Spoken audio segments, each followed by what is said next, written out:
नमस्कार मित्रों, आज हम एक बहुत ही प्रचलित प्रदोष व्रत कथा के बारे में सुनने जा रहे हैं। मित्रों, स्वागत है आपका धार्मिक ज्ञान यूट्यूब चैनल पर। आज की इस कथा में हम प्रदोष व्रत से संबंधित सभी प्रश्नों के सुझाव बताएंगे। तो मित्रों, एक गांव में एक निर्धन विधवा ब्राह्मणी रहती थी और उसके साथ उसका एक पुत्र भी रहता था। जीवन व्यतीत करने के लिए दोनों प्रतिदिन भीख मांगते और जो भी मिलता उससे अपनी भूख शांत करते थे। ब्राह्मणी कई वर्षों से प्रदोष व्रत का पालन करती आ रही थी।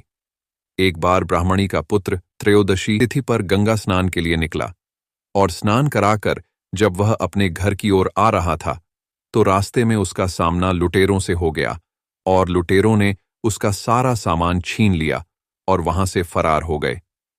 कुछ समय बाद वहां राज्य के कुछ सैनिक आ पहुंचे और उन्होंने ब्राह्मण के पुत्र को लुटेरों में से एक समझकर राजा के सामने प्रस्तुत कर दिया। राजा ने उसको लुटेरा समझकर और उस ब्राह्मण युवक की दलील सुनने बिना ही उसे कारागार में डाल दिया। रात्रि में राजा के स्वप्न में भगवान शिव आए और ब्राह्मण युवक को मुक्त करने का आदेश देकर चले गए। राजा नींद से उठकर सीधे कारागार पहुंचा और युवक को मुक्त करने का आदेश दिया। राजा युवक को साथ लेकर महल लौटे। फिर राजा ने उस युवक का सम्मान किया और उसे दान में कुछ मांगने के लिए कहा। युवक ने दान के रूप में सिर्फ एक मुट्ठी धान मांगा। राजा उसकी मांग सुनकर बहुत हैरान हो गए। राजा ने युवक से प्रश्न किया कि सिर्फ एक मुट्ठी धान से तुम्हारा क्या होगा?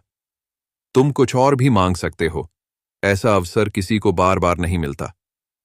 युवक ने बहुत ही विनम्रतापूर्वक राजा से कहा, हे राजन, इस समय यह धान मेरे लिए संसार का सबसे अनमोल धन है।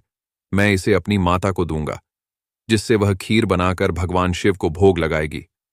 फिर हम इसे ग्रहण कर अपनी भूख शांत करेंगे। राजा युवक की बातों को सुनकर बहुत प्रसन्न हुआ।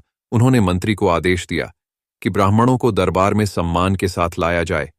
मंत्री ब्राह्मणी को लेकर दरबार पहुंचे और उन्होंने सारी बातें ब्राह्मणी को बताई और उनके पुत्र की प्रशंसा करते हुए उस ब्राह्मणी के पुत्र को अपना सलाहकार नियुक्त किया है। इस प्रकार निर्धन ब्राह्मणी और उसके पुत्र का पूरा जीवन बदल गया। तो दोस्तों, यह थी प्रदोष व्रत कथा। ऐसी ही और कहानियों के लिए हमारे चैनल धार्मिक ज्ञान को सब्सक्राइब करें और इस वीडियो को लाइक करें। धन्यवाद है। जय श्री कृष्णा।